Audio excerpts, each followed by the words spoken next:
Good morning, Hong Kong, and welcome back to another episode of Hong Kong Insurance 101. As we move towards the start of school, this is typically the month that we see the highest number of inbound relocations to Hong Kong.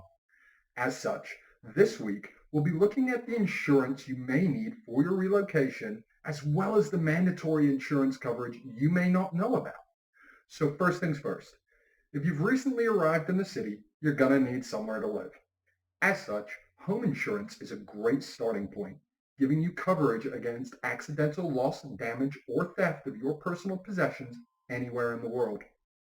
If you decide you want to buy a property instead of rent, you'll likely need fire insurance to satisfy your mortgage requirements.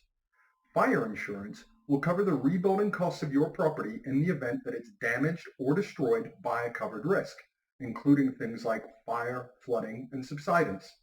Neither home contents nor fire insurance are legally required coverage from the government, but fire insurance is normally a contractual obligation of most banks' mortgage process. Once you've sorted out somewhere to live, you're probably going to be thinking about transport. And while Hong Kong's public transportation system is excellent, having a car to get around in might be nice.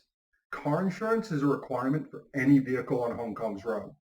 Without the minimum third-party coverage in place, you will not be given a vehicle registration and you will not be able to legally drive your car on public roads. After you've sorted out your car, you're probably going to be looking for some help around the house with a domestic helper. If you decide to hire a maid, then as an employer in Hong Kong, you are legally required to obtain employees' compensation insurance on your helper, no matter how long they work or how much they are paid. EC insurance must be taken out by any person or entity which employs any individual in any capacity.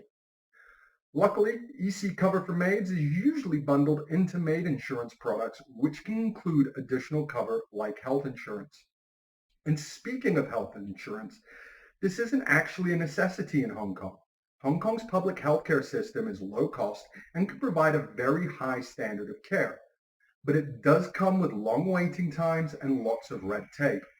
Conversely, the private healthcare system is extremely expensive, but does not have the same waiting times. So it's really down to your needs and how comfortable you are with the various public healthcare options as to whether you need to purchase health insurance. So there you have it. Some of the most common Hong Kong insurance products that you should be thinking about if you've recently relocated to the city. That's us for this week. Have a great weekend. Please remember to like and subscribe, and don't forget to ask CCW. We're simplifying your insurance.